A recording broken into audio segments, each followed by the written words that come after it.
ሰላም ሰላም ሰላም ሰላማችሁ ብዝዝት ይበልልኝ። ይሄን ነገር መናገር እፈልጋለሁ፣ አድርሱልኝ። ዶክተር አብይ ያበዛው ነው። ስለዚህ ጸብጸብ እያለኝ አድርሱልኝ በደንብ። እኔ የምለው ባለፈው የአባይ ግድብ ተገደበ፣ ዝም አለ።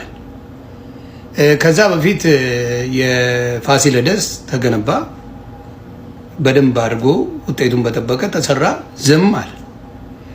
የሚኒሊክ ሐውልት ሊፈርስ ነው፣ አድዋ የሚባል ኢትዮጵያ ላይ አዲስ አበባ ላይ አይከበርም ሲባል አድዋ 000 የሚባል ተመቶ ገነባ፣ ዝም አለ። ሌሎችንም የግንባታ ስራዎች እያየው እና አሁን ችግሩ ምንድን ነው? አሁን ደግሞ ምን ተጀምሯል? ኦጋዴን ላይ ነዳጅ እያወጣ ነው። ነዳጅ ወጥቶ ስራውን ጀምሯል። እኔ የምለው ዲያስፖራው ምን ሰርቶ ሊበላል?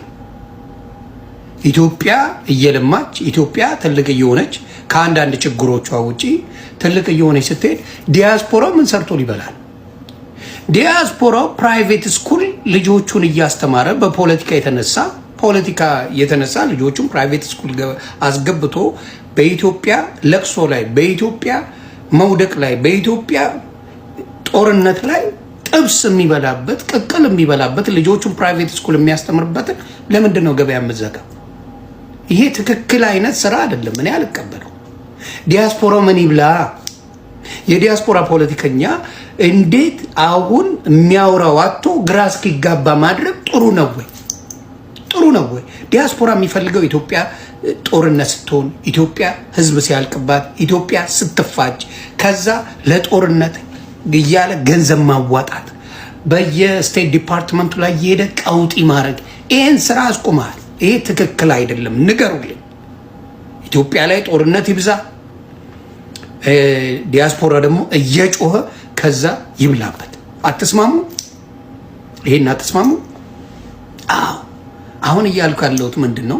በማየው ነገር ላይ የተሻለ ነገር እየመጣ ስለሆነ ምን ማድረግ ሀቅን እንናገር። ስለ ኦጋዴን ነዳጅ መውጣት የፈለገ ከአብይ ጋር ወይም ከብልጽግና ጋር ጸብ ቢኖር እንዴት ማመስገን ይከብዳል? እንዴት ስለ አባይ መገደው ለቅሶ ትቀመጣለህ? እንዴት ስለ ፋሲለደስ ቆንጆ አድርጎ መሰራት ታኮርፋለህ? እንዴት ባህር ዳር ላይ ትልቅ ድልድይ ሲሰራ ታኮርፋለህ? የአዲስ አበባ ላይ ጽድት እያለ ኮልኮሌ የነበረ ሰፈር ሲያምር እንዴት ትቆጣለህ? አዎ፣ አሁን ገባችሁ አይደለ? ኢትዮጵያውያን ወንድምና እህቶቼ ገባችሁ አይደለ? ዲያስፖራው የሚነግደው